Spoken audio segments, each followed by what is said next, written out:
นครเชียงใหม่ได้น้อมนำถวายเป็นพุทธบูชาอันมีประทีปแสงโคมไฟอันสว่างแจ้งดังแสงธรรมได้น้อมนำการแสดงฟ้อนขึ้นเป็นพุทธบูชาในวาระอัฐมีบูชาแห่งวัดถ้ำขุมทรัพย์ขอเสียงปรบมืออีกครั้งหนึ่งให้กับคณะนักแสดงผลงานครับเป็นความงดงามเป็นความเรียบร้อยและยิ่งใหญ่วิจิตราในวันสำคัญทางพระพุทธศาสนาบัดนี้ได้กราบพระนาองค์แสดงธรรมได้เมตตาขึ้นนั่งเทียบพระม่าอันมีท่านพระครูประหลัดอุดมธรรมอุตตมธรรมโมแห่งอาสมพุทธธรรมลำปางจะได้เป็นองค์แสดงพระธรรมเทศนาในวันนี้ครับและวันนี้พระสงฆ์ทรงสมณศักดิ์เจ้าคณะพระสังฆาธิการพระภิกษุสงฆ์องค์สมณเณรเข้านั่งประจำอาสมรับรองพุทธศาสนิกชนชาวพุทธเราทั้งหลายได้เข้านั่งที่รับรองเป็นที่เรียบร้อยต่อจากนี้ไปจะเป็นบรรยากาศแห่งการฟังธรรมท่านพระครูเมธีธรรมวงศ์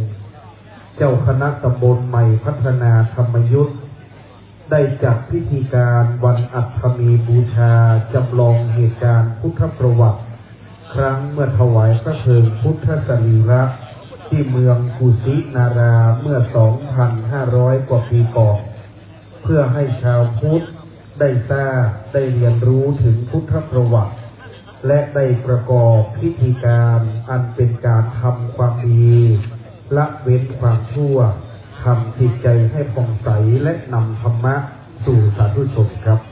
วันนี้เจ้าหน้าที่จุดเทียนชนวนตั้งมั่นเราจะน้อมจิตน้อมใจเข้าสู่พิธีการพร้อมกัน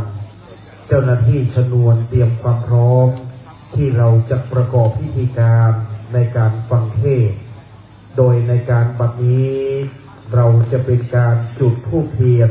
เครื่องนมัสการบูชาพระรัตนตรัยด้านหน้าพระพุทธปฏิมากรและต้นพระศรีมหาโพธิ์อาจารย์นนทวัฒน์ได้เข้าเทียบที่รับรอง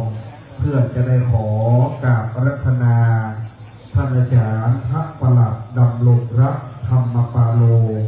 ผู้ช่วยเจ้าวาดวัดถ้ำขุมทรัพย์จามเทวีได้โปรดเมตตาในนามของคณะสงฆ์ได้โปรดเมตตาจุดธูปเทียนเป็นเครื่องนมัสการบูชาพระรัตนตรัยณบัดนี้นิมนต์ท่านอาจารย์พระประหลัดดำรงรักธรรมปาโลครับในนามพระครูเมธีธรรมวงศ์ประธานการจัดงานเจ้าคณะตำบลใหม่พัฒนาวันนี้มอบหมายแด่ท่านอาจารย์พระประหลัดดำรงรักธรรมปาโลผู้ช่วยเจ้าว่าสาธุชนน้อมประนมมือขึ้นครับสำรวมกายสำรวมวาจาสำรวมใจตั้งจิตที่เป็นสมาธิวันสำคัญทางพระพุทธศาสนาเราท่านทั้งหลายบรรดาพุทธบริษัทสี่และพุทธศาสนิกชนพึงทำความดีละเว้นความชั่วทำจิตใจให้ผ่องใสบัดนี้ท่านผู้ช่วยเจ้าว่าได้น้อมนำสักการะพระพุทธปฏิมากรและต้นพระศรีมหาโพธิ์อันเป็นสหชาติแห่งองค์พระศาสดาพระสัมมาสัมพุทธเจ้าธูปเทียนดอกไม้เป็นเครื่องสักการะเราจะน้อมกราบพระและกล่าวคำบูชาพระรัตนตรัยสรรเสริญเจริญพระพุทธคุณพระธรรมคุณและพระสังฆคุณครับสาธุชนกราบหนึ่งกราบสองกราบสามอิมินาสการะพุทธังอภิปูชยามาอิมินาสการะธัมมังอภิปูชยามาสการะ สังฆังอภิปูชยามาอะระหังสัมมาสัมพุทโธภควาพุทธังภควันตังอภิวาเทมิสวากาโตภควตาธัมโมธัมมังนัมมัสสามิสุปฏิปันโนภควโตสาวกสังโฆสังฆังนะมามิอิติปิโสภะคะวะอะระหังสัมมาสัมพุทโธวิชชาจรณะสัมปันโนสุขันโตโลกวิทูอนุตตโรปุริสัทธัมมัสสารทิสัทธาเทวมนุษย์สนังพุทโธภควาติสวาคาโตภควตาธัมโมสันทิทิโกอาการิโกเอหิปัสสิโกโอปัญญิโกปัจจัตตังเวทิตาโพวินโยเยติสุปฏิปันโนภควโตสาวกสังโฆอุชุปฏิปันโนภควโตสาวกสังโฆญายะปฏิปันโนภควโตสาวกสังโฆสามีจิปฏิปันโนภควโตสาวกสังโฆยะทิทังจัตตาริปุริสยุคานิอัตถาปุริสปุคคลาเอสะภะคะวะโตสาวกสังโฆอาหุนายโยปาหุนายโยทักขินายโยอัญชลีกรณิโยอนุตตรังปุญญเขตังโลกัสสติในเบื้องต้นพระประหลัดดำรงรักธรรมปาโลผู้ช่วยเจ้าว่าวัดธรรมขุมทรัพย์จามเทวีจุดธูปเทียนบูชาพระรัตนตรัยแล้วหากเป็นวันวิสาขบูชามาฆบูชาและอาสาฬหบูชาจะเป็นการเวียนเทียนแต่วันนี้เป็นวันอัฐมีบูชาไม่มีการเวียนเทียนจึงได้กล่าวคำบูชาพระรัตนตรัยและสวดสรรเสริญเจริญพระพุทธคุณพระธรรมคุณพระสังฆคุณแล้วต่อจากนี้ไปจะถวายพานธูปเทียนดอกไม้ต่อองค์แสดงพระธรรมเทศนาเชิญแม่ครูบุญเรืองปวงแก้วมหาอุปถานายิกาผู้อุปถากการพระศาสนาน้อมถวายพานธูปเทียนดอกไม้ต่อท่านพระครูประหลัดอุดมธรรมอุตตมธรรมโมอาสมพุทธธรรมลำปางขอเรียนเชิญแม่ครูครับแม่ครูเป็นรัตนอุบาสิกาผู้มีใจตั้งมั่นในการพระศาสนาแม่ครูบุญเรืองปวงแก้วท่านได้น้อมนำบุญอันเลิศแล้วเป็นมงคลอันผ่องแผ้วได้ทำกิจกรรมสำคัญในสัปดาห์ส่งเสริมพระพุทธศาสนาตั้งแต่วิสาขะมาถึงอัฐมีบูชาในวันนี้ทั้ง7 วันได้น้อมนำถวายพานธูปเทียนดอกไม้เป็นเครื่องขอสมทานเบญจศีลตามธรรมเนียมแต่โบราณต่อจากนี้ไปเราจะสมทานศีลโดยพร้อมเพรียงกันสืบต่อไปณโอกาสนี้นะครับมะยังพันเตวิสุงรักขณทายาติสรเนนะสหปัญจศีลานิยาจามะ ทุติยัมปิมะยังพันเตวิสุงวิสุงรักขณทายาติสรเนนะสหปัญจศีลานิยาจามะตติยัมปิมะยังพันเตวิสุงวิสุงรักขณทายาติสรเนนะสหปัญจศีลานิยาจามะ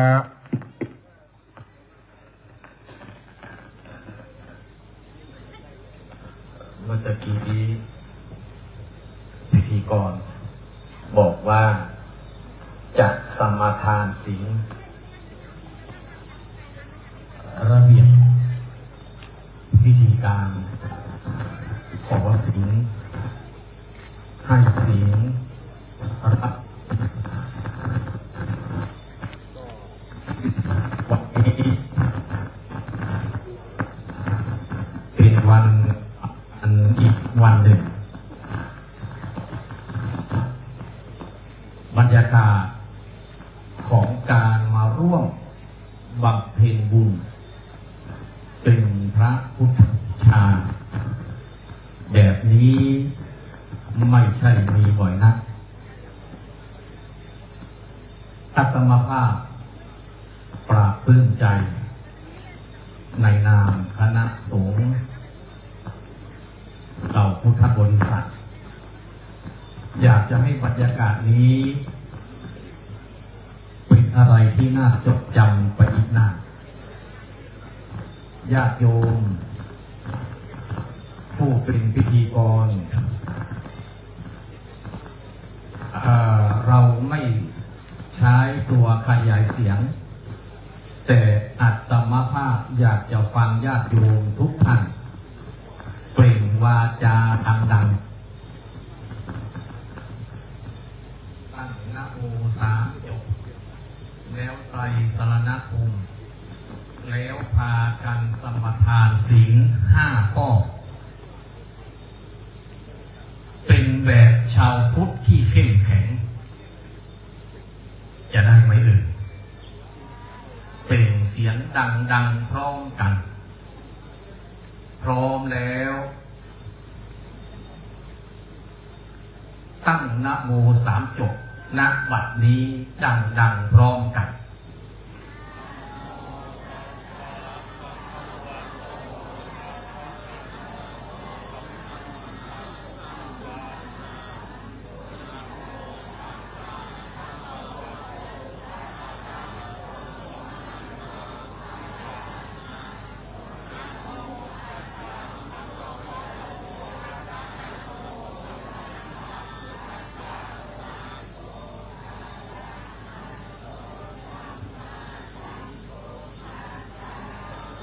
ในฐานะ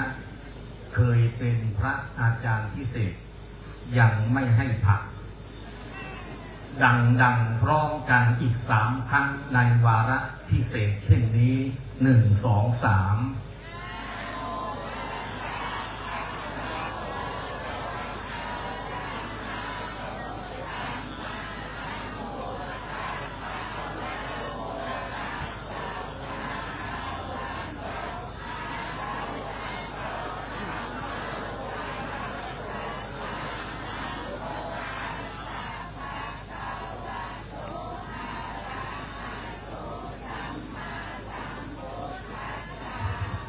ต่อไปก็เป็นการเปล่งวาจา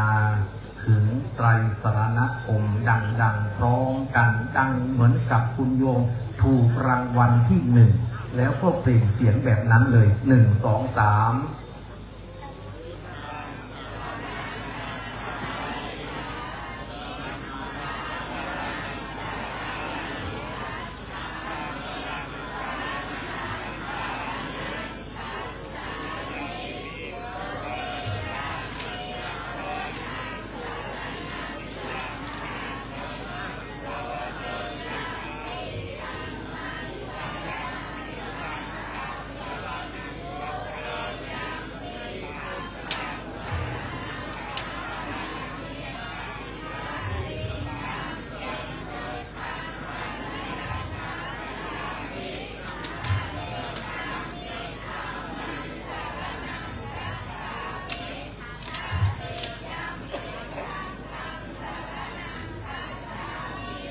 ติสรณคมานังปริปุณนังทำไมเสียงรางวัลที่หนึ่งน้อยจังติสรณคมานังปริปุณนัง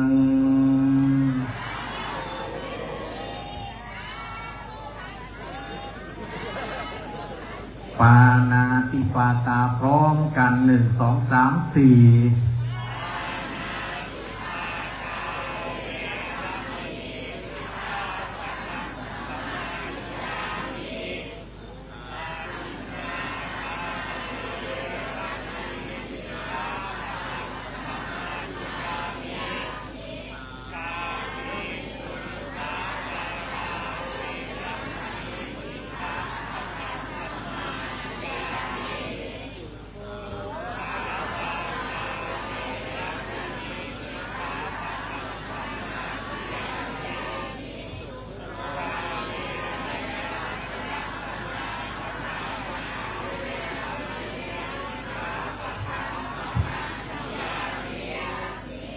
อิมานิปัญจสิกขาปทานิสีเลนะสุขติงยันติสีเลนะโภคสัมปทาสีเลนะนิพุตติงยันติตัสสมาสีลังวิโสทะเย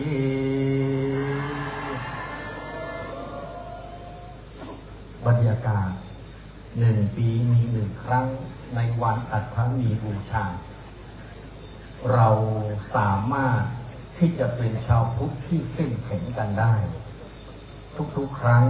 เราก็มักจะอาศัยศาสนพิธีกรเป็นผู้นำทำกันแต่ละครั้งแต่ละหนไปในโอกาสพิเศษอย่างนี้อาตมาภาพหวังใจเป็นอย่างยิ่งว่าเราชาวพุทธจะต้องฝึกความเข้มแข็งมั่นคงศรัทธาอย่างล้นเหลือในพระรัตนตรัยอย่างเต็มที่ขอขอบคุณความร่วมมือในการสมทานศีลเปล่งวาจาด้วยตนเองโดยที่พระคุณเจ้าไม่ต้องนำโยมก็สามารถทำได้จากกายวาจาและจิตใจบัดนี้บรรยากาศแบบนี้กำลังจะเริ่มขึ้นเป็นบุญอันสูงสุดมากขึ้นทุกขณะอาตมาภาพกำลังจะเจริญพรเชิญญาติโยมทุกท่านตั้งอยู่ในความสงบณเวลานี้ฟ้าเป็นใจเมื่อตะกี้อาจจะกังวลนิดหน่อยแท้จริงแล้วเป็นเรื่องของเทพพยดาฟ้าดินมาร่วมอนุโมทนาบุญสำหรับทุกท่านที่มาร่วมกันณสถานที่แห่งนี้จริงๆแล้วบรรยากาศแบบนี้ใช่ว่าจะทำได้กันง่ายนักฝนตกเมื่อตะกี้ต่อให้เราจ้างกระทรวงเกษตรทำฝนเทียมก็ใช้จ่ายเยอะแต่ฝนเทียมก็ไม่เหมือนเทวดาของแท้ที่ตกมาเป็นเม็ดฝนแห่งความชุ่มเย็นบัดนี้พระคุณเจ้าได้นั่งในประลัมพิธีอย่างเป็นที่เรียบร้อยพิธีกรจะทำอะไรต่อไปเอ่ยจะจุดเทียนบูชาพระธรรมครับวันนี้กราบในเมตตาท่านพระครูประหลัดอุดมธรรมอุตตมธรรมโมวันนี้ท่านได้เมตตาชี้นำแนวทางที่ชาวพุทธทั้งหลายพึงปฏิบัติวันนี้ชาวพุทธได้สมาทานศีลได้เข้าถึงไตรสรณคมขอพระพุทธพระธรรมพระสงฆ์เป็นสรณะที่พึ่งพระอาจารย์อุดมธรรมได้ชี้นำแนวปฏิบัติให้ชาวพุทธได้ปฏิบัติอย่างถ่องแท้ต่อจากนี้ไปเราจะฟังพระธรรมเทศนาบรรยากาศวันนี้น่าฟังธรรมยิ่งนักอ่านเป็นโอวาทแห่งพระพุทธองค์ ต่อจากนี้ไปจะเป็นการน้อมนำจุดเทียนอายตนะทั้งหกเบื้องหน้าปราสาททิพยพิมานตามโบราณในการส่งสการอย่างล้านนาครับเล่มที่หนึ่งน้อมนำบูชาสักการะเรียนเชิญพระเจ้าสุภาพันธ์สุรินทรามนณลำปางได้น้อมนำอธิษฐานจุดเทียนเล่มที่หนึ่งขอเรียนเชิญพระเจ้าสุภาพันธ์ครับสาธุชนน้อมประนมมือขึ้นนะครับสำรวมกายวาจาใจตั้งจิตให้เป็นสมาธิอยู่ในอาการอันสำรวมเทียนอันตั้งไว้เบื้องหน้าปราสาทตามโบราณส่งสการที่จะจำลองในการถวายพระเพลิงพุทธสรีระจะเป็นเรื่องราวของพุทธประวัติให้ชาวพุทธได้ทราบถึงพุทธประวัติบัดนี้ท่านเจ้าน้อมนำอธิษฐานจุดเล่มที่หนึ่งนะครับเล่มที่สองวันนี้ท่านเจ้าประนอมอินลังกาณลำปางจะเป็นผู้น้อมนำอธิษฐานจุดเทียนเล่มที่สองน้อมนำด้านหน้าในเวลานี้เลยครับวันนี้เจ้านายฝ่ายเหนือ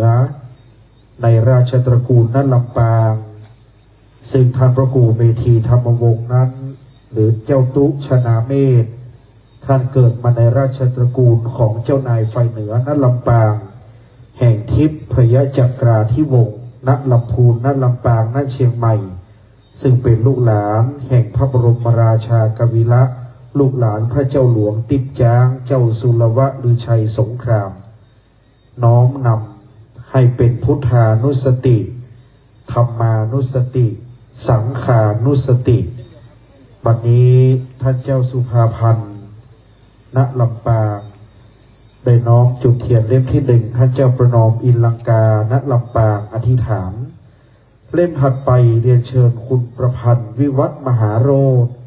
ได้น้อมนำจุดเล่มที่สามตติยะครับวันนี้ให้เป็นบรรยากาศแห่งการฟังธรรมให้เป็นบรรยากาศแห่งชาวพุทธอันมีใจบริสุทธิ์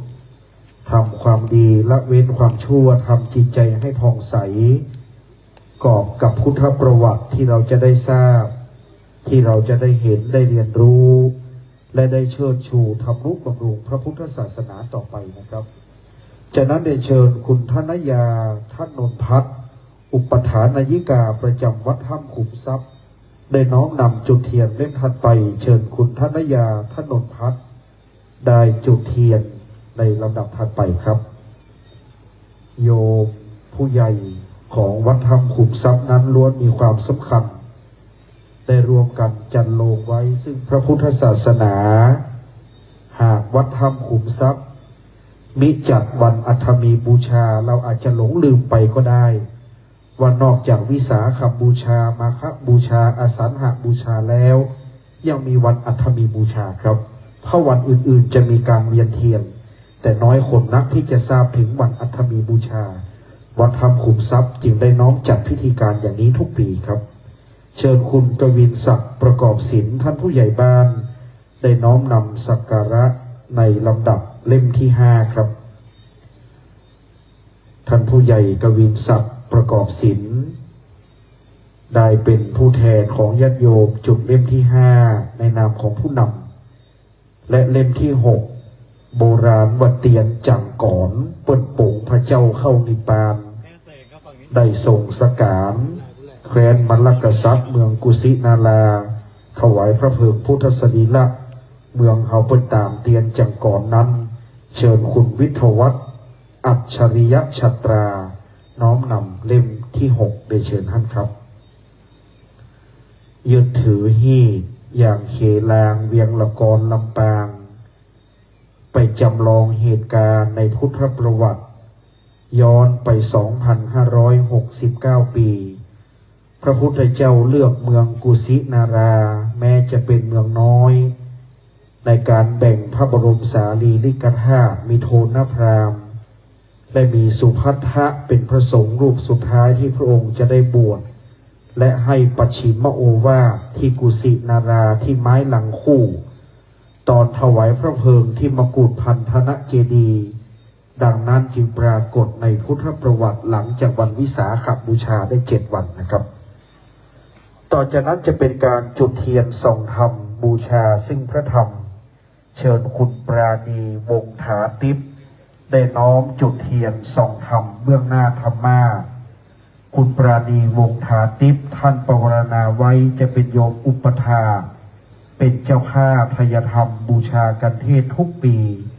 ปีนี้ท่านก็จึงน้อมรับเป็นเจ้าภาพเช่นเดียวกับทุกๆปีตามที่ได้ปฏิบัติมาคุณปราณีวงถาทิพย์ปูจาเตียนส่องธรรมสาธุชนประนมมือธรรมแห่งพระพุทธเจ้าอาทิกัลยาณังมีความไพเราะในเบื้องต้นมัชเชกัลยาณังมีความไพเราะในท่ามกลางและปริโยสานกัลยาณังมีความไพเราะในที่สุดไวยพระสัทธรรมแห่งองค์สมเด็จพระสัมมาสัมพุทธเจ้าสวากขาโต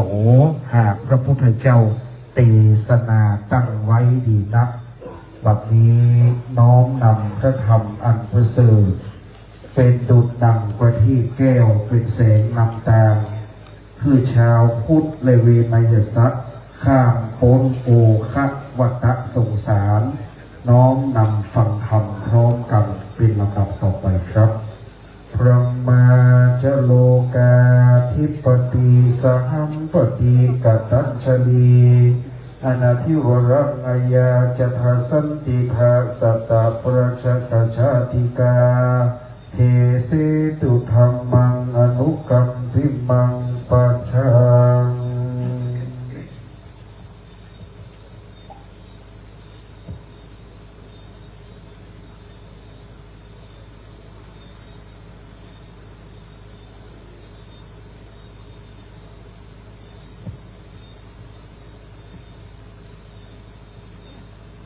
นะโม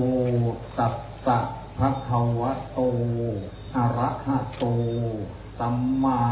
สัมพุทธัสสะนะโมตัสสะภะคะวะโต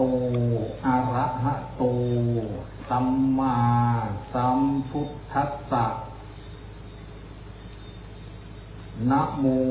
ตัสสะภะคะวะโตอะระหะโตสัมมาสัมพุทธัสสะ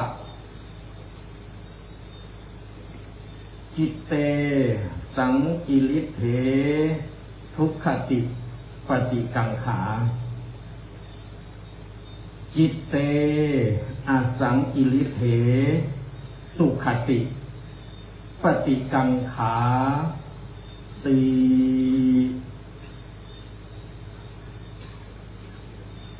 ณลำดับโอกาสต่อแต่นี้ไปกระผมอาตมาภาพ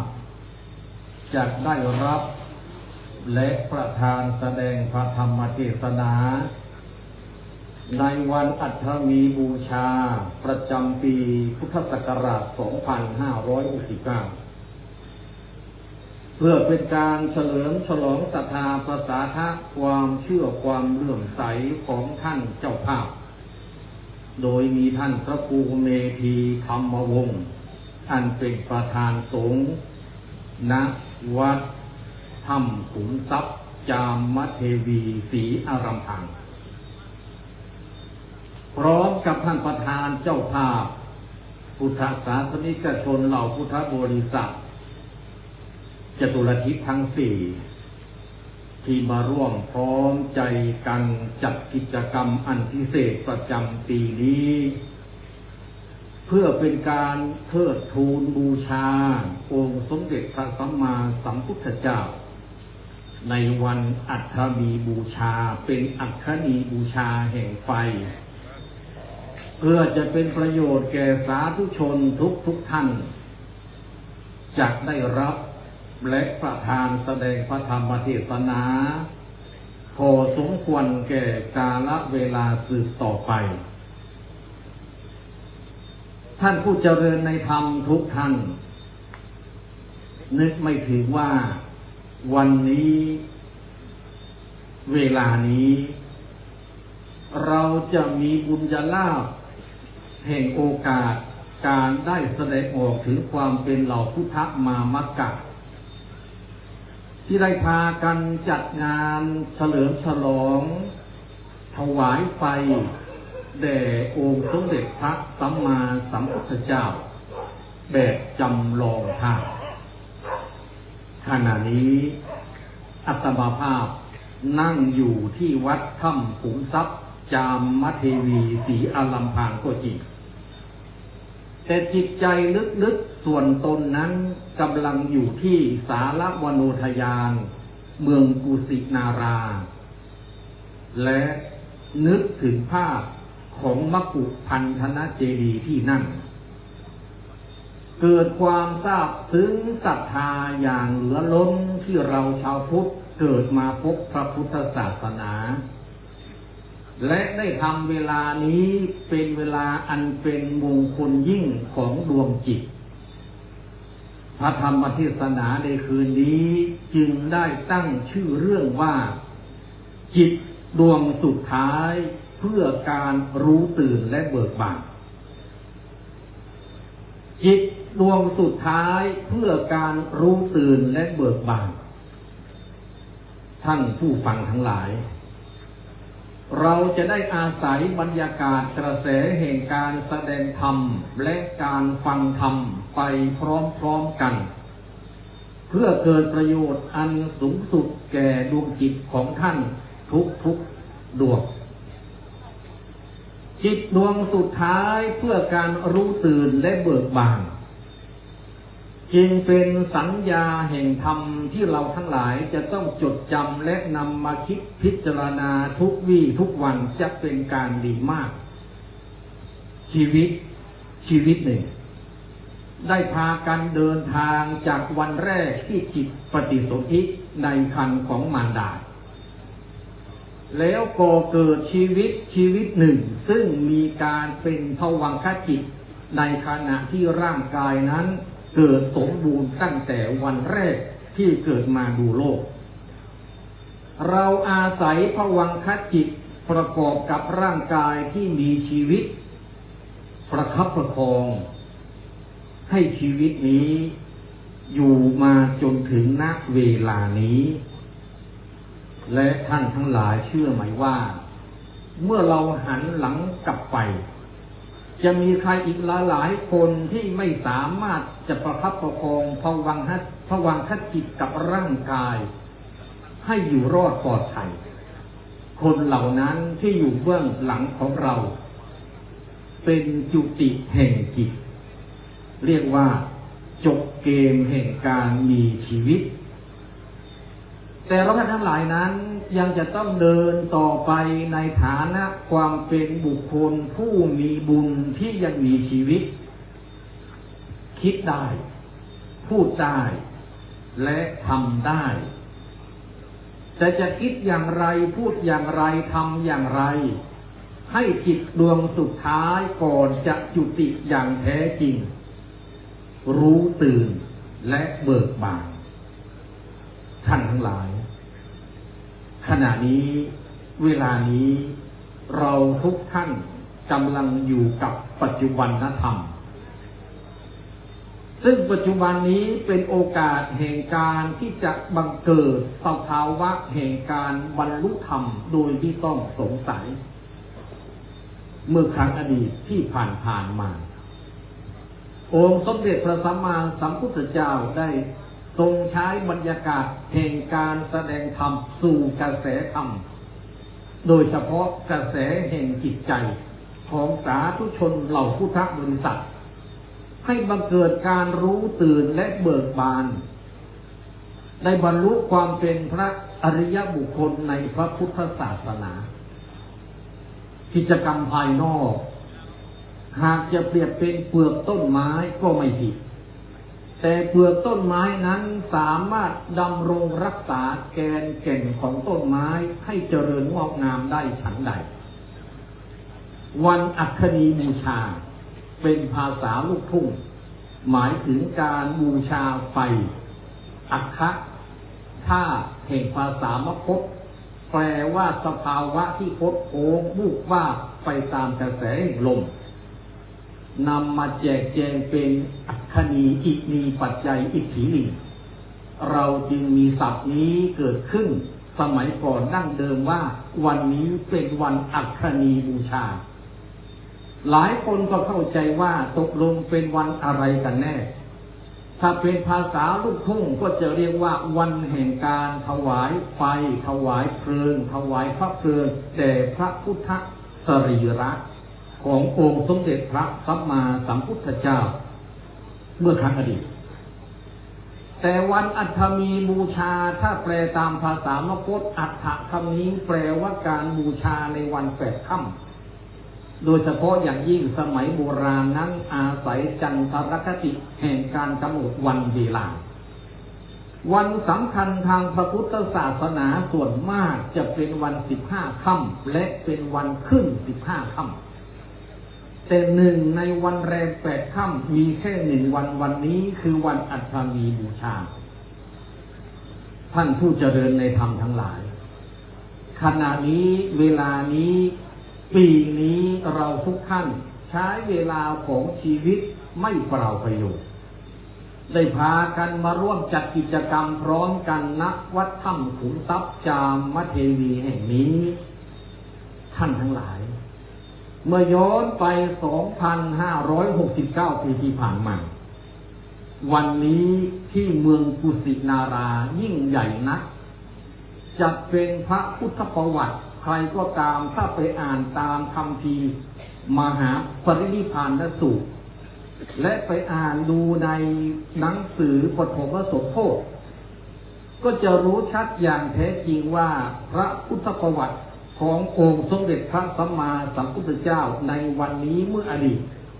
ยิ่งใหญ่มากมายเกินจะบรรยายได้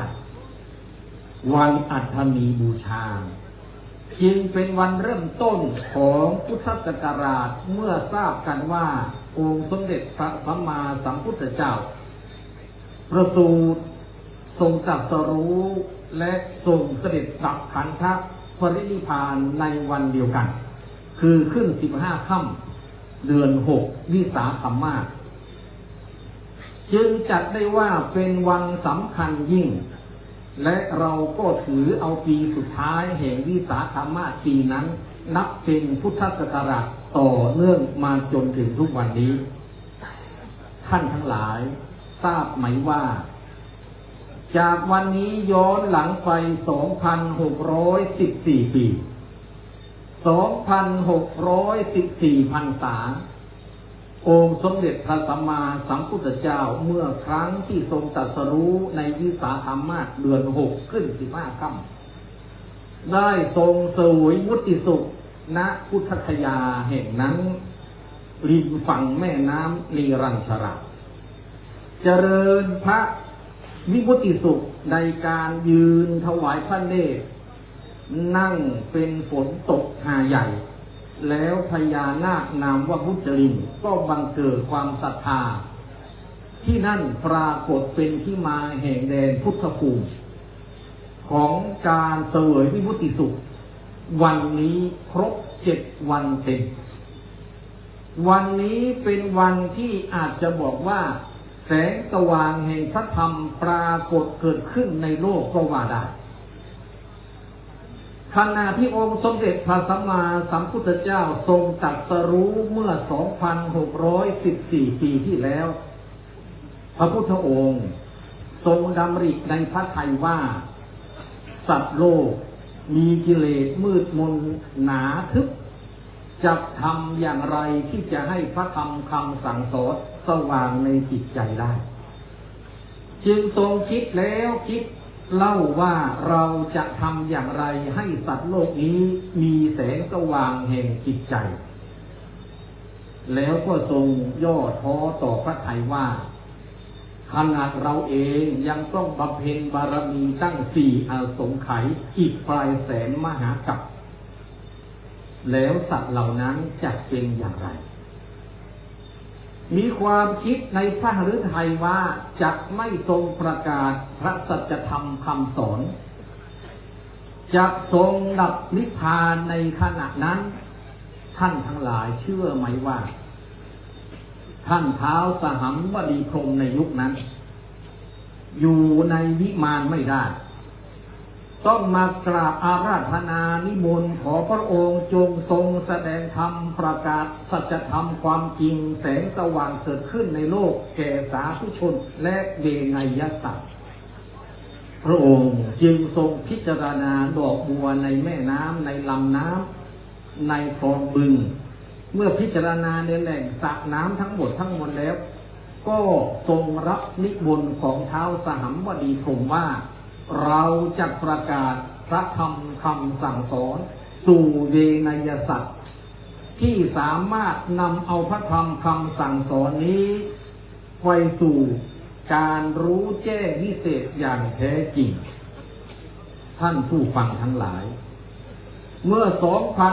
2,614 ปีที่แล้ววันนี้ในอดีต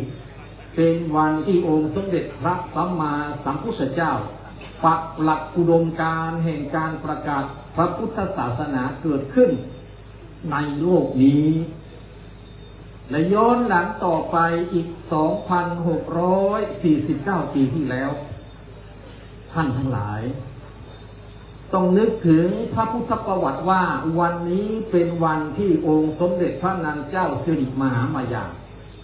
ทรงที่วงคตไม่ได้มองเห็นหน้าโอรสที่ทรงประสูติได้แค่7 วันครบวันนี้สมเด็จพระนางเจ้าก็จากลาโอรสคือสมเด็จพระสัมมาสัมพุทธเจ้าไปในเวลาเดียวกันเหตุการณ์อันสำคัญ3 วาระนี้เป็นการประกาศถึงวันอัฐมีบูชาว่าเป็นวันสำคัญที่เราชาวพุทธจะได้ระลึกนึกถึงพระธรรมคำสั่งสอนอันแท้จริงท่านผู้เจริญในธรรมทั้งหลายพระธรรมเทศนาในคืนนี้อาตมาภาพตั้งชื่อเรื่องเพื่อต้องการจะให้ทุกท่านนำไปประกอบความคิดพิจารณาแต่ละวันว่าจิตดวงสุดท้ายเพื่อการรู้ตื่นและเบิกบานเราจะทำอย่างไรเมื่อชีวิตนี้มีร่างกายและจิตใจประกอบกันขึ้นอย่างมีคุณสมบัติพิเศษที่จะสามารถบรรลุถึงซึ่งพระธรรมอันสูงสุดได้กล่าวกันว่าโลกมนุษย์เป็นเส้นทางที่ใครต่อใครโชคดีเท่านั้นที่จะสามารถอาศัยร่างนี้สู่พระนิพพานได้สมเด็จพระสัมมาสัมพุทธเจ้าได้ทรงใช้เวลาแห่งการประกาศพระศาสนาโดยเฉพาะอย่างยิ่งเน้นดวงจิตของเหล่าพุทธบริษัทว่าวันหนึ่งข้างหน้าเราทุกท่านจะต้องทิ้งร่างกายอันเป็นสาธารณะแก่โลกแต่สิ่งหนึ่งซึ่งเราเกิดมาในฐานะมนุษย์คนหนึ่งจะพึงได้จากการอาศัยธาตุขันธ์นี้ก็คือการได้ศึกษาหาความรู้และนำการศึกษาพระธรรมนั้นมาประพฤติปฏิบัติจนก่อเกิดซึ่งความตื่นและเบิกบานอย่างแท้จริงคำว่ารู้ตื่นและเบิกบานจึงเป็นที่มาแห่งพุทโธในพระพุทธศาสนานี้นั่นเองท่านทั้งหลายพุทโธมาจากพุทธธาตุในภาษามัคคตพุทธะสัญโยคะซ้อนพอทหารหน้าพอธงอ่านว่าพุทธพุทโธพุทธังหรือพุทธาซึ่งแปลว่าเราทุกคนซึ่งเป็นชาวพุทธจะต้องรู้ตื่นนี่เป็นเหตุและผลลัพธ์ของการรู้ตื่นก็คือการเบิกบานนั่นเองฉะนั้นขณะนี้หลายคนไม่ต้องกังวลฝนไม่ตกแน่นอนเพราะอาตมานั่งแสดงธรรมมาก็ฟังดูเสียงฟ้าร้องไม่มีปฏิกิริยาเบื้องบนว่าฟ้าจะร้องธรรมชาติแห่งฟ้าร้องก็มักจะมีฝนตกแต่ก็ไม่แน่บางครั้งฝนก็ตกแบบฟ้าไม่ร้องก็มีฉะนั้นถ้าเราจะเอาธรรมชาติฝนตกฟ้าร้องมาเป็นเรื่องเปรียบเทียบแห่งดวงจิตดวงหนึ่งซึ่งเรารู้จักและก็อยู่กับเขาในจิตดวงนี้แต่ละดวงนักปราชญ์ ท่านได้เปรียบสมมุติให้รู้ได้เห็นว่าคราวใดเมื่อฟ้าร้องฝนไม่ตกก็มีคราวใดที่ฝนตกฟ้าไม่ร้องก็เกิดขึ้นและขณะใดฝนตกฟ้าก็ร้องไปพร้อมๆกันนี่เรียกว่าฤดูกาลอย่างแท้จริงของฤดูฝนแต่บางขณะเราท่านทั้งหลายสังเกตดูว่าเมื่อไหร่ที่ฝนก็ไม่ตกฟ้าก็ไม่ร้องเราดูเหมือนว่าที่นั่นจะมีแต่ความแห้งแล้งเหลือเกินลักษณะฟ้าฝน4ประการเมื่อเรานำมาเปรียบเทียบกับดวงจิตของท่านแต่ละดวงแล้วจะสังเกตได้ว่าเมื่อไรเราเป็นผู้รู้แต่ไม่ตื่นก็ไม่แตกต่างจากฟ้าร้องแต่ฝนไม่ตกถ้าเมื่อไรเราไม่รู้แต่เราตื่นก็ไม่แตกต่างจากฟ้าไม่ร้องแต่ฝนตกขณะใดดวงจิตของเรานั้นเกิดสภาวะที่รู้และตื่นความชุ่มชื่นเบิกบานเย็นฉ่ำก็เกิดขึ้นนั่นเรียกว่าเป็นฤดูกาลฝนอย่างแท้จริงทั้งรู้และทั้งตื่นท่านทั้งหลายบุคคลบางประเภทในโลกนี้เปรียบเหมือนกับฟ้าไม่ร้องและฟ้าฝนก็ไม่ตกเปรียบได้กับดวงจิตของคนบางคนในโลกนี้ไม่รู้และไม่ตื่นดังนั้นสมเด็จพระสัมมาสัมพุทธเจ้าได้ประกาศพระสัทธรรมคำสั่งสอนตั้งแต่ภาคปริยัติธรรมสู่ภาคปฏิบัติแห่งธรรมและเป็นภาคปฏิเวทธรรมคำว่าปฏิเวทธรรมก็หมายถึงธรรมใดๆขององค์สมเด็จพระสัมมาสัมพุทธเจ้าเมื่อเราศึกษารู้จริงและปฏิบัติจริงสิ่งนั้นจะเกิดความเบิกบานในจิตอย่างแท้จริงท่านทั้งหลายอะไรเป็นเหตุให้จิตดวงนี้เบิกบานและให้จิตดวงนี้เศร้าหมองอาตมาภาพได้ยกอุเทศบทแห่งธรรม2 บาทคาถาเบื้องต้นเมื่อตะกี้นี้ว่าจิตเตสังกิริเถทุกขติปฏิกังขาซึ่งแปลว่าเมื่อจิตเกิดอาการเศร้าหมองทุกขติทางไปแห่งความทุกข์ชั่วยากเป็นที่หมายและเป็นที่หวังได้จิตเตอสังกิริเถสุขติปฏิกังขาเมื่อจิตผ่องใสบริสุทธิ์เบิกบานสุขติทางไปสู่ความสุขเป็นที่หมายเป็นที่หวังได้ฉะนั้นเรื่องทางไปของคนเราที่เกิดมาเราทุกท่านที่นั่งอยู่ณบัดเดี๋ยวนี้ล้วนแต่ปฏิสนธิมาดีมากมาเกิดเป็นร่างของมนุษย์และอาศัยภวังค์แห่งจิตต่อเนื่องประคับประคองมาจนถึงวันนี้เพื่อการที่จะจุติจิตต่อไปไม่มีใครคนไหนจะไม่จุติจิตและจิตจะไม่จุติเกิดอีกภาวะภพหนึ่งธรรมชาติสร้างการเกิดและธรรมชาติก็สร้างการดับเช่นกันเราท่านทั้งหลายอย่าพึงประมาทในวัยแห่งชีวิตองค์สมเด็จพระสัมมาสัมพุทธเจ้าทรงประกาศพระพุทธศาสนาแสดงพระไตรปิฎกถึง 84,000 พระธรรมขันธ์ใช้เวลาแห่งการประกาศพระพุทธศาสนาเป็นเวลาตั้ง 45 พระพรรษาท้ายสุดบทพระธรรมบทสุดท้ายทรงตรัสเป็นนัยสำคัญแก่ชาวพุทธว่าอัปปมเทนะสัมปเทถะ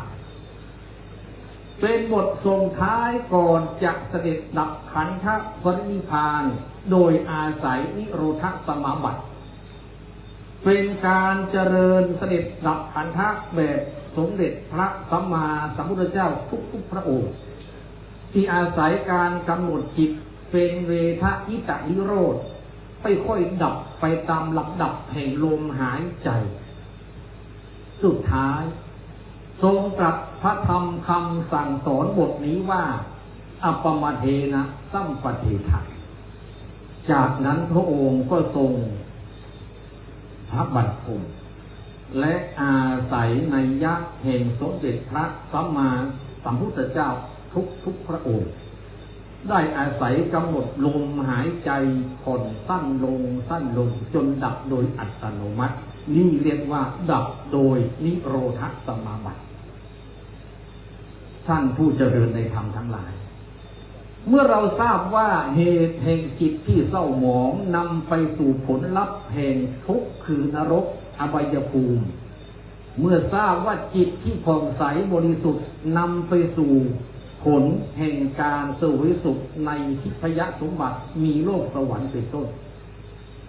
แล้วเราจะอาศัยจิตดวงนี้อาศัยเหตุอะไรให้จิตนี้เกิดความเศร้าหมองและผ่องใสปราชญ์ผู้รู้ได้กำหนดเหตุ6ประการที่เป็นต้นหลักของจิตที่เศร้าหมองและผ่องใสเหตุ6ประการแบ่งออกเป็น3ประเภทเป็น2ประเภท3ประการประเภทที่1ก็คือโลภะเหตุโทสะเหตุและโมหะเหตุเหตุแห่งความโลภด้านจิตเหตุแห่งความโกรธด้านจิตเหตุแห่งความลุ่มหลงแห่งจิตล้วนเป็นเหตุนำสู่จิตเกิดความเศร้าหมองเป็นจิตเตสังกิริเถส่วนเหตุอีกประเภทหนึ่งคืออโลภะ2อโทสะและ3อโมหะนี่เป็นเหตุแห่งการตั้งอยู่ในฐานะแห่งจิตที่ผ่องใสและบริสุทธิ์ท่านผู้ฟังทั้งหลายเมื่อเราทราบเช่นนี้จิตดวงสุดท้ายเพื่อการรู้ตื่นและเบิกบานเราจึงจำเป็นอย่างยิ่งจะต้องอาศัยเหตุแห่งอโลภะคือการไม่โลภโดยการแสดงออกถึงทานาธิบดีบริจาคจ่ายแจกเป็นบรรทัดฐานเพราะการให้ทานนั้นพระตรัสไว้ว่าเป็นมารดาแห่งธรรมทั้งหลายอโทสะเหตุการที่เป็นคนไม่โกรธต้องอาศัยการรักษาศีลมีธรรมแห่งการพิจารณาเป็นปกติของกายและวาจาส่วนอโมหะเหตุนั้นเราจึงจำเป็นต้องอาศัยหลักของการเจริญจิตตภาวนาเพื่อให้จิตที่เกิดมานี้ผ่องใสอยู่แล้วเกิดความบริสุทธิ์มากยิ่งขึ้นพระธรรมเทศนาในคืนนี้อาตมาภาพได้นำเอาสิ่งละอันพันละน้อยเพื่อต้องการจะประกาศพระสัทธรรมคำสั่งสอนที่เราทุกท่านจะได้อาศัยโสตประสาทแห่งการฟังในวันอัฐบีบูชานี้นำไปเป็นการบ้านการวัดคิดพิจารณา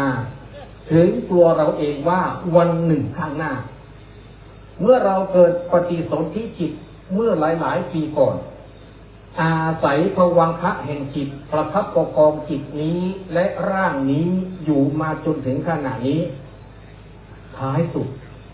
จุติแห่งจิตเป็นไปตามกรรมและวิบากของแต่ละบุคคลอาจจะไม่เหมือนกันเราชาวพุทธจะต้องตั้งอยู่ในความเป็นผู้ไม่ประมาทในธรรมทั้งหลายสมดังเหตุที่สมเด็จพระสัมมาสัมพุทธเจ้าได้วางหลักได้วางรากฐานแห่งพระธรรมพระวินัยให้ปรากฏเป็นแสงสว่างเกิดขึ้นในโลกท่านทั้งหลายจงพากันเดินสู่ทางสว่างเถิดจงพากันเดินไปสู่ทางที่เรียกว่าอริยมรรคและอริยผลกันเถิดหันหลังให้กับทางที่มืดมิดของชีวิตหันหลังให้กับการเดินสู่ทางที่รกร้างว่างเปล่ากันดารและแห้งแล้ง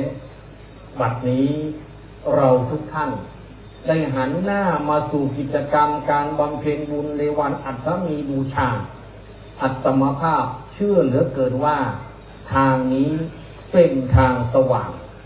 และต้องขอชื่นชมยินดีในท่านเจ้าภาพผู้เป็นประธานในการจัดงาน ที่ได้พร้อมใจกันกับหมู่คณะจัดงานวันอัฐมีบูชาเกิดขึ้นณที่วัดแห่งนี้ ขอชื่นชมและขออนุโมทนาสาธุการในบุญสาธุการในโอกาสที่เราทุกท่าน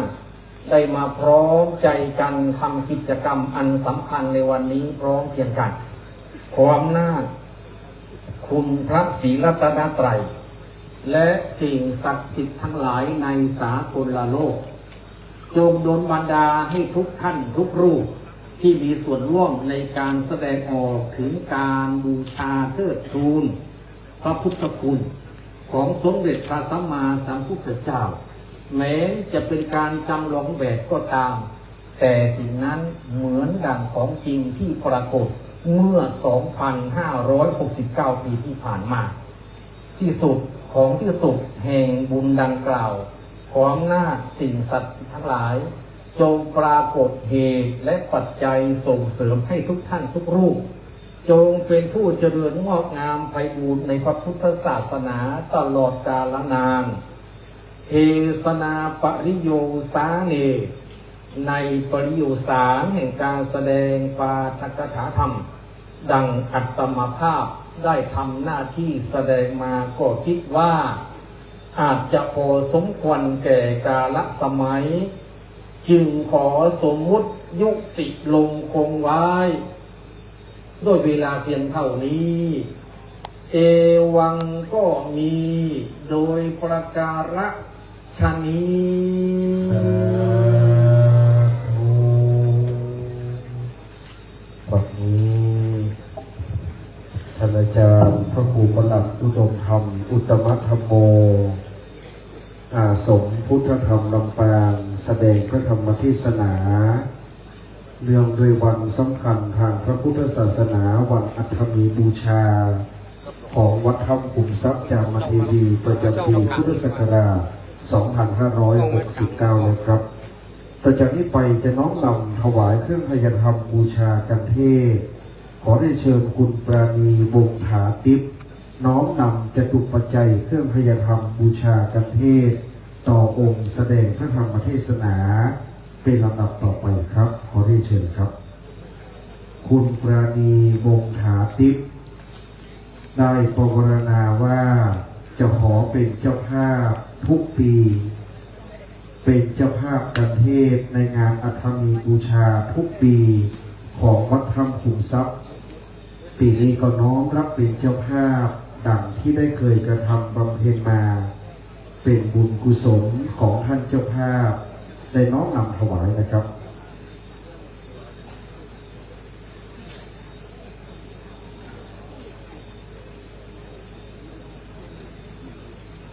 วันนี้ท่านเจ้าภาพได้สร้างบุญเราท่านทั้งหลายจะได้ร่วมโมทนาสาธุบุญนะครับในการถวายกันเทศเอาสาธุพร้อมกันครับสาธุเดี๋ยวเราจะได้รับพรในส่วนกันเทศองค์เทศจะได้อนุโมทนาก่อนเป็นเบื้องต้นนะครับ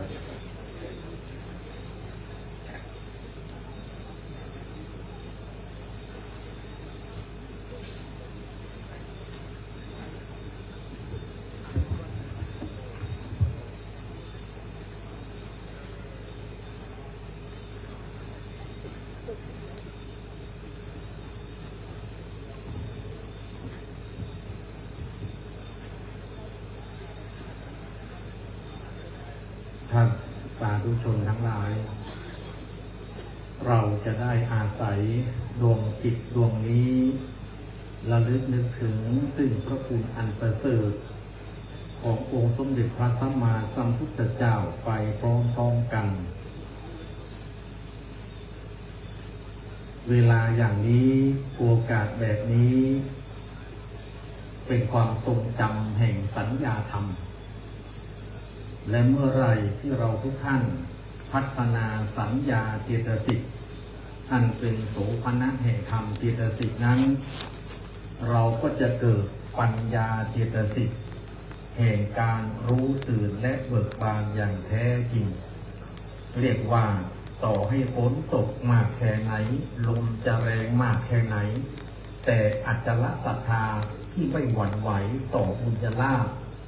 ต่อพระธรรมคำสั่งสอนต่อกิจกรรมอันดียิ่งอย่างนี้จะเป็นสิ่งรองของเราทุกท่านไปบัดนี้อาตมาภาพพร้อมกับพระภิกษุสงฆ์ทุกรูปจะได้อนุอวยพรให้ญาติโยมทุกท่านได้รับสิ่งที่ตั้งใจให้เกิดความสมปรารถนาในฐานะเราที่เป็นเหล่าพุทธบริษัทจะได้อาศัยโอกาสแห่งการทำโอกาสให้เกิดโอกาสที่เจริญงอกงามไพบูรย์ในพระพุทธศาสนาตลอดไปยะถาวาริวหาปุราปริปุเรนติสาครังเอวะเมวะอิโตทินังเปตานังอุปกัปปติอิจิตังปัฏฐิตังตุมหังขิปะเมวะสมิจฉตุสัพเพปุเรนตุสังกปาจันโทปนรโสยถาสัพเพปุเรนตุสังกปามณิโชติระโสยถาสัพพิติโยวิวัชชันตุสัพพะโรโค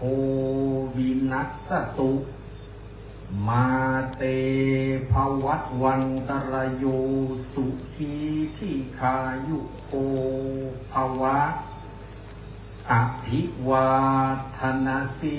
ลิสนิจังมุทธาปจายิโนจัตตารโอธรรมาวัฏันติอายุวันโนสุขังภะลังสาธุ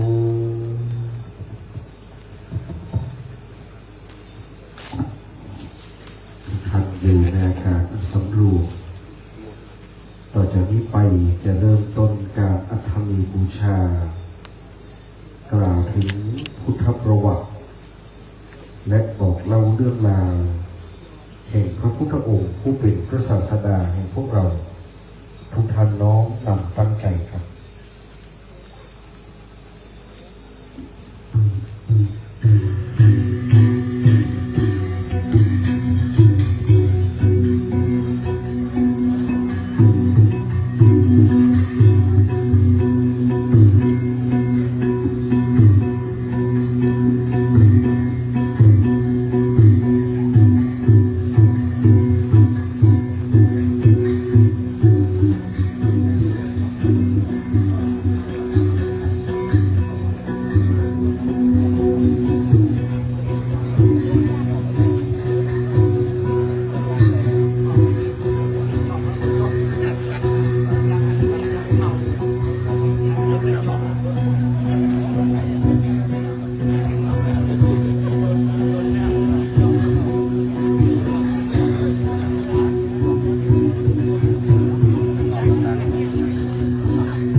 2,566 ปีล่วงแล้ว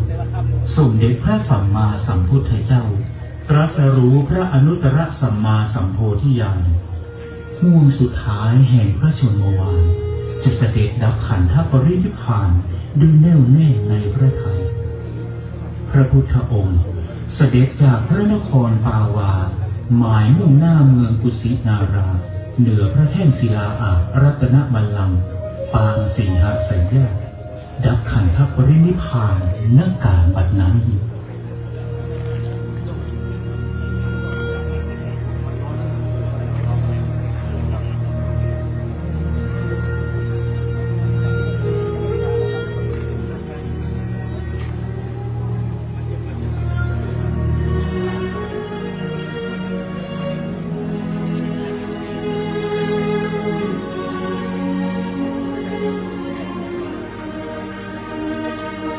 สมเด็จพระบรมศาสดาสัมมาสัมพุทธเจ้าเสด็จดับขันธปรินิพพานณศาลมโนทยานเมืองกุสินารานครแคว้นมัลละเจ้ามัลลกษัตริย์เลื่อมใสในสมเด็จพระบรมศาสดายิ่งนักเพื่อกระทำอัญชุลีน้อมเสียงกล้าวเบื้องพระยุคลบาทจัดบูชาด้วยดอกไม้มาลาสุขันธาด้วยมโหราริกาสการะจะพาดพินประโคมบรรเลงระบำรำฟ้อนดุจดังสู่สวรรค์วิมานเมฆแดนสุขาวดีห่อหุ้มพระพุทธสรีระด้วยผ้าไหมซับสำลี500 จันทร์ปลงพระบรมศพเยี่ยมสมเด็จพระมหาจักรพรรดิราชเจ้า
รุ่งเจติวาราตรีตา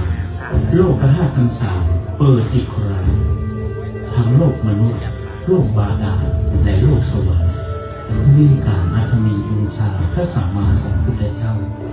ท้าวสหบดีพรหมทรงนำมวลหมู่เทพบุตรเทพธิดานางฟ้าอักษรสวรรค์ใน16จันทร์ฟ้า15จันทร์ดีมาร่วมถวายสักการะพระพุทธสรีระเหนือหน้าบรมแท่นกิตกาธาน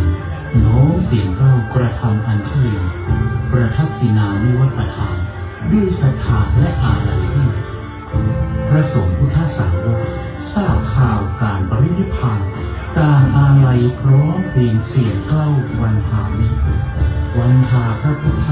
ในพระมหาปัญญาธิคุณพระบริสุทธิ์ที่คุณและพระมหากรุณาธิคุณ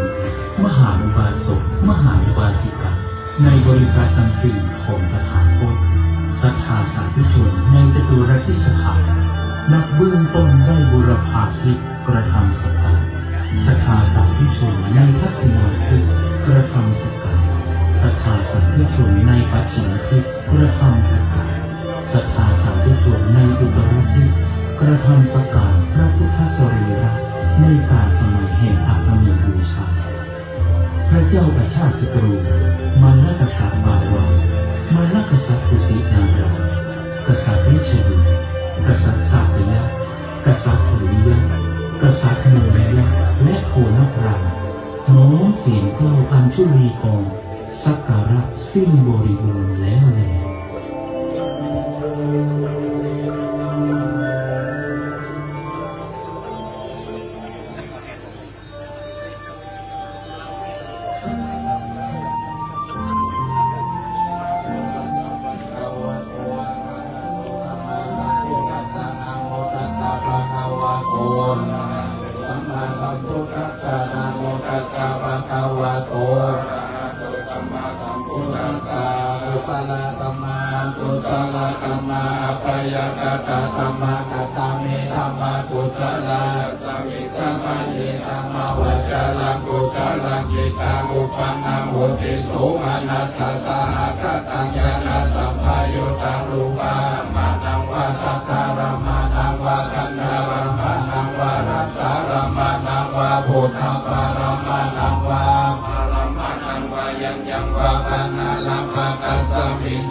สัมมุปนารูปิโนอิเมธัมมากุศลาสัพพิติโยวิวัชชันตุสัพพะโรโควินาศตุมากันตรายโยสุขีนิคายุโกภวะอภิวาทนาสิริสานิจังญาณิโนจัตตารโอธรรมาวาทันติอายุวันโนสุขังภาลัง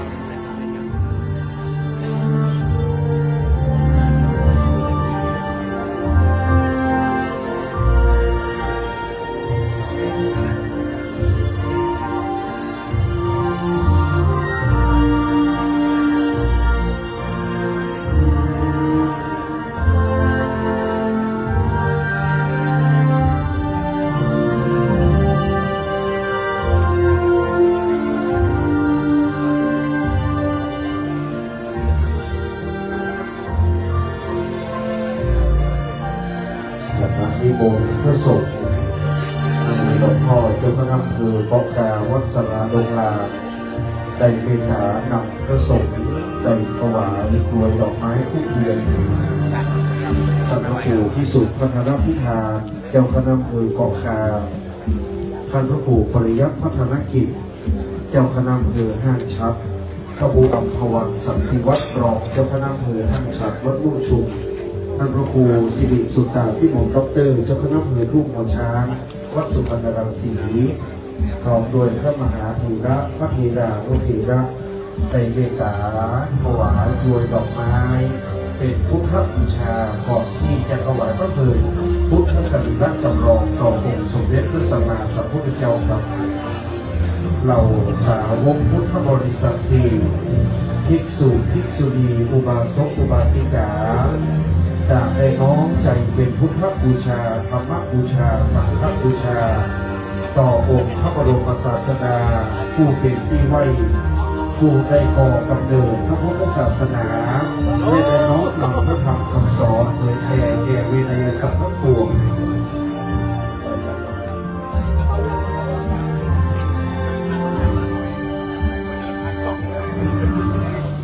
วันนี้พระสงฆ์ผู้เป็นสาวกแห่งพระผู้มีพระภาค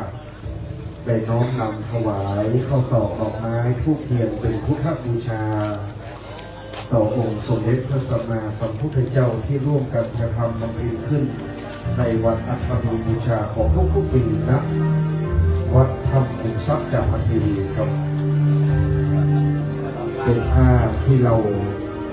พุทธสาวกพระสงฆ์ผู้เป็นพระสงฆ์ผู้เป็นสาวกของพระผู้มีพระภาคได้ร่วมกันน้อมนำถวายต่อผู้เป็นพุทธบิดา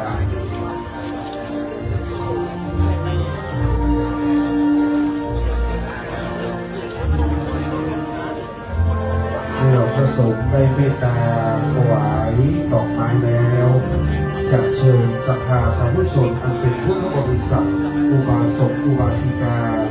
ญาติโยมของวัดถ้ำขุมทรัพย์เข้าถวายธูปเทียนดอกไม้ต่อจากพระสงฆ์ตามลำดับ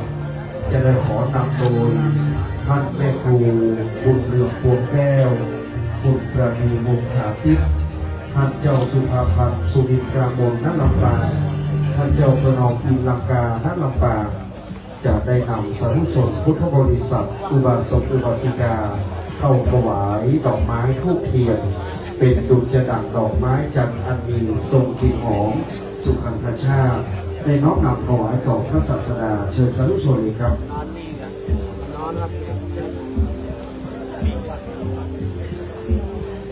ชาวพุทธวันนี้ในวันอัฐบบูชาน้อมรำลึกถึงพระมหากรุณาธิคุณพระปัญญาคุณและพระบรมสุทธิคุณวันนี้เป็นวันก่อกำเนิดพระบรมสารีริกธาตุที่เรานำนักกษัตริย์ทั้งหลายนักสารวโรทยานเมืองกุสินาราได้อารัธนาพุทธสรีระไปยังพระพุทธพัฒนเจดีย์เพื่อทำการถวายพระพุทธสรีระตามพุทธประเพณีที่ได้สืบต่างๆกันมาครับ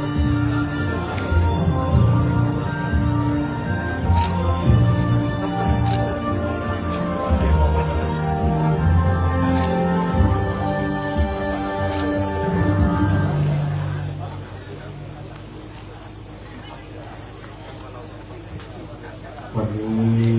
เราตั้งมีความตั้งใจ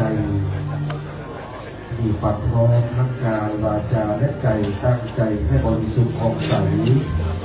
ทำหน้าที่ของชาวพุทธโดยสมบูรณ์แบบได้สวดมนต์ไหว้พระได้ฟังพระธรรมเทศนาได้ให้ทานได้รักษาศีลได้เจริญจิตตภาวนาได้ทำหน้าที่ชาวพุทธอย่างสมบูรณ์ในวันอัฐบบูชาวันนี้ครับ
วาระนั้น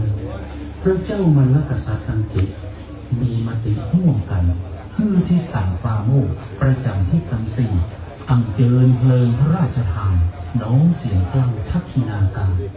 จุดเพลิงพระราชทานถวายพระพุทธสรีระแต่ปรากฏว่าพระเพลิงบ่รุ่งโรจน์โชติการดังประสงค์ทิสาปาโมกข์กราบบังคมทูลพระกรุณาพระเจ้ามัลลกษัตริย์จึงทรงมีพระราชบูชาด้วยพระอนุรุทธะ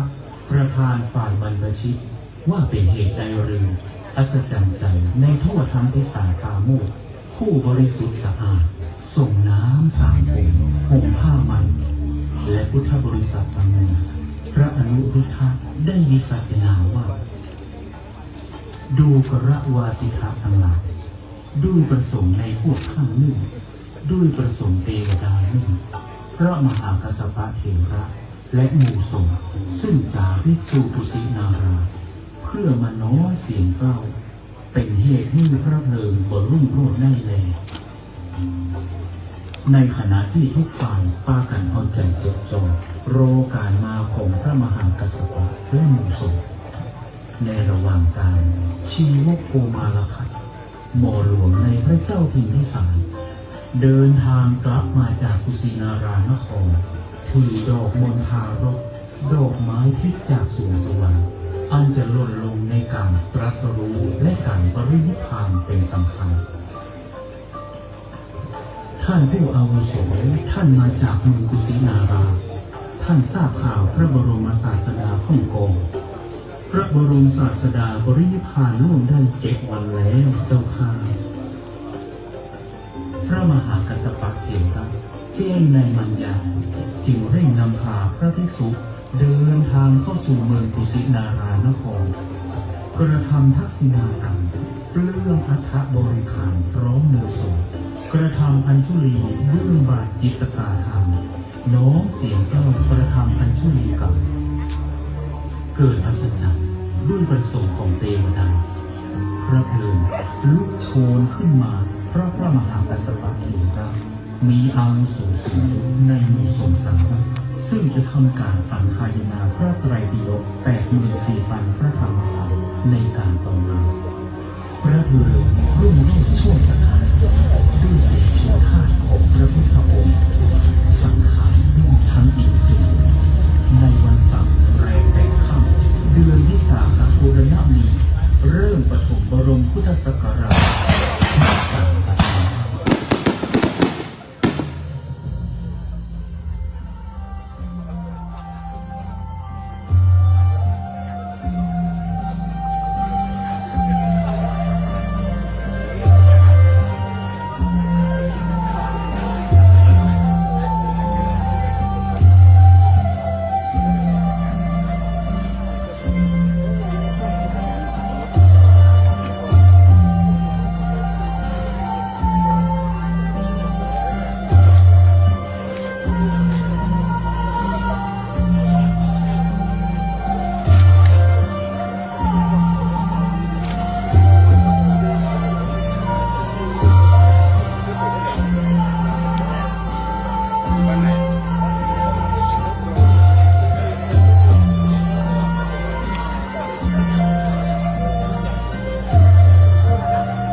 ตอนนี้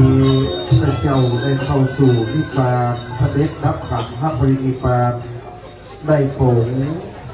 อย่างสรีระพุทธสรีระอย่างมกุฏพันธนเจดีย์จำลองเหตุการณ์ดังที่ปรากฏมาเมื่อ 2,569 ปีก่อน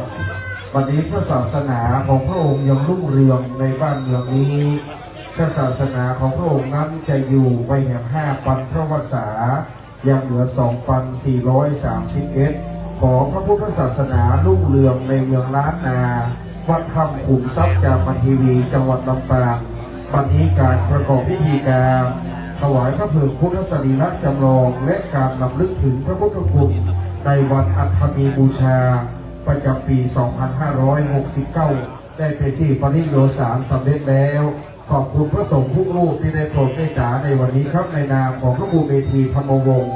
ขอกราบในเมตตาต่อพระเถรานุเถระเจ้าคณะพระสังฆาธิการทุกรูปที่ได้โปรดเมตตาในการประกอบพิธีในภาคค่ำวันนี้ขอบคุณสาธุชนพุทธบริษัทขอบคุณคณะนักแสดงที่ได้แสดงเรื่องในพุทธประวัติในการถวายพระเพลิงพุทธสรีระในวันอัฐมีบูชาขอเสียงปรบมือให้นักแสดงทุกคนครับเป็นกำลังใจให้ลูกหลานทุกปีเราจะเจอกันที่วัดท่าขุนทรัพย์ทุกวันอัฐมีบูชาวันนี้ขอทุกท่านเดินทางกลับโดยสวัสดิภาพการประกอบพิธีได้สำเร็จแล้วขอบคุณทุกประการในการประกอบพิธีวันนี้ขอขอบพระคุณมาณโอกาสนี้ครับ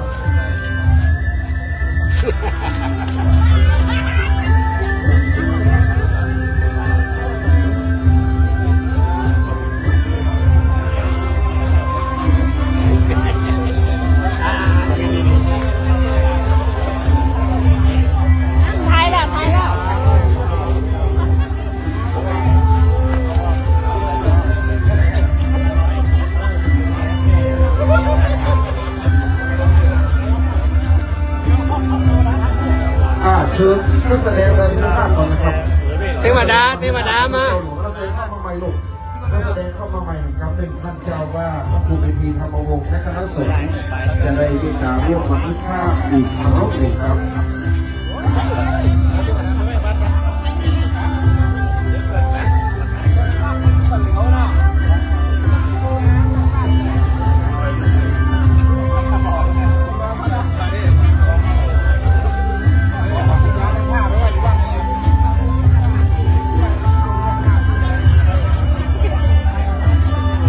น่าจะไปยืนข้างหลังเนาะ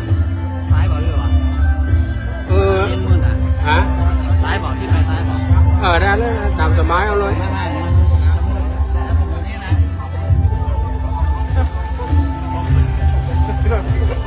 โอ้ยผ่าน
ปี 2569 พระครูเมธีธรรมวงศ์ได้จัดการประกอบพิธีอัฐมีบูชาอีกปีเป็นสำเร็จรุ่งโรจน์งดงามครับวันนี้ นี้กราบในเมตตาพระบรมเมธีธรรมวงศ์ที่ได้จัดงานอย่างนี้เป็นประโยชน์ต่อสาธุชนครับทุกปีเราจะมาร่วมกันนะครับที่วัดถ้ำขุนทรัพย์ทุกๆปีในวันอัฐมีบูชาในเดือน8เหลือแรม8ค่ำแต่ปีนี้เป็นปีพิเศษเนื่องด้วยเป็นปีอธิกมาจึงตรงกับเดือน9แรม8ค่ำนะครับปีหน้าเป็นเดือน8แรม8ค่ำหลังจากวันวิสาขบูชาไป7วันเราจะประกอบพิธีการอย่างนี้นะครับตามที่เราได้จัดมาเป็นประเพณีทุกปีครับขอบคุณน้องๆนักแสดงขอบคุณพระสงฆ์ทุกรูปขอบคุณศรัทธาญาติโยมขอบคุณแม่ครูไปเด้อแม่ครูได้มาร่วมเป็นเจ้าภาพขอบคุณญาติโยมทุกคณะเลยครับที่ได้ร่วมบุญทำบุญสวยดอกปูจาผ้าไตรที่ได้รับเป็นเจ้าภาพโอ้ขอบคุณเจ๊ใหญ่เราด้วยนะบริการน้ำดื่มน้ำหวานตลอดงานครับขอบคุณเจ้าภาพขอบคุณพระเจ้าพระสงฆ์สาธุสาธุ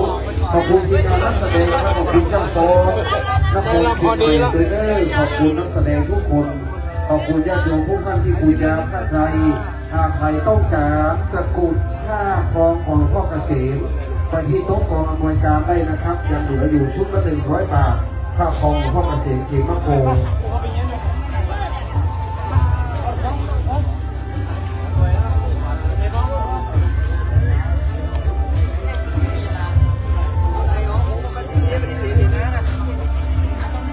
ได้ลืม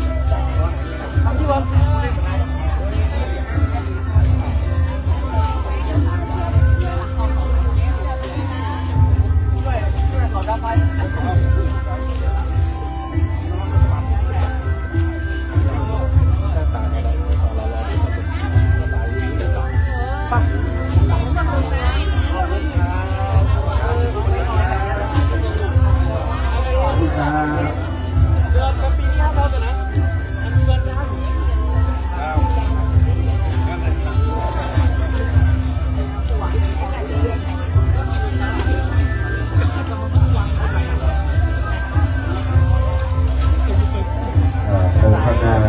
ครอบครัวเจ๊เหี่ยวและคณะ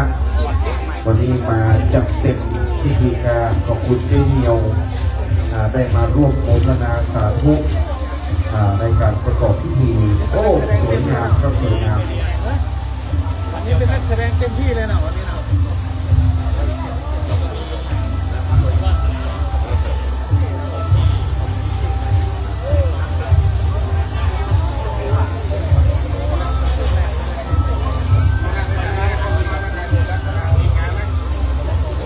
ลุงน้อยเดี๋ยวขอถ่ายรูปทีมงานโอเคแล้วก็ลูกก่อนมานิมนต์ครูบาขอพูดถ่ายรูปทีมงานก่อนตอนนี้ใครจะถ่ายรูปกับนักแสดงเชิญเลยครับท่านใดจะถ่ายรูปกับนักแสดงนักศึกษาทั้งนั้นเลยครับมานิมนต์ครูเมธีธรรมวงศ์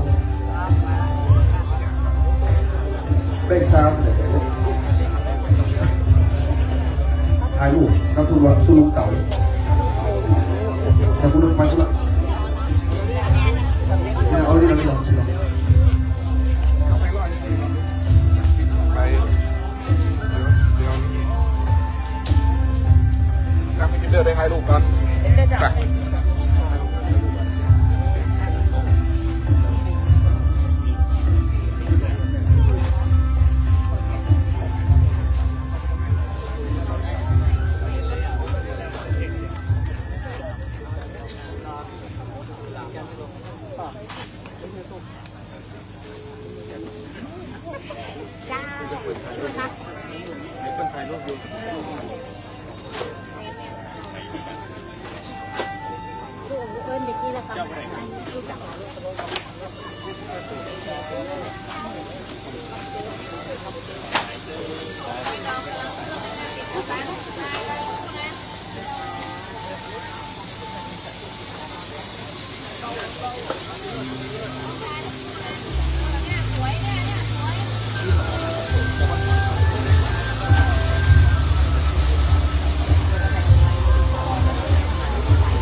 ไม่แดงขอถ่ายรูปผมที่อ๋อมาไม่ไหนไม่ได้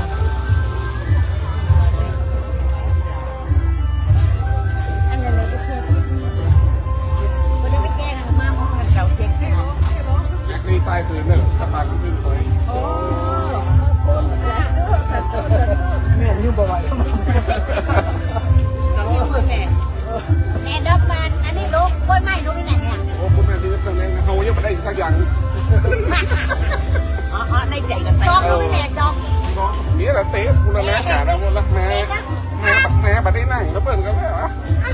แม้ว่าทำเนี่ยบัดได้หนังคือคอก็เปิดกัน จะมาเต้นเขาไปเที่ยวงานเนาะ ไม่ส่งหูมากินเนอะ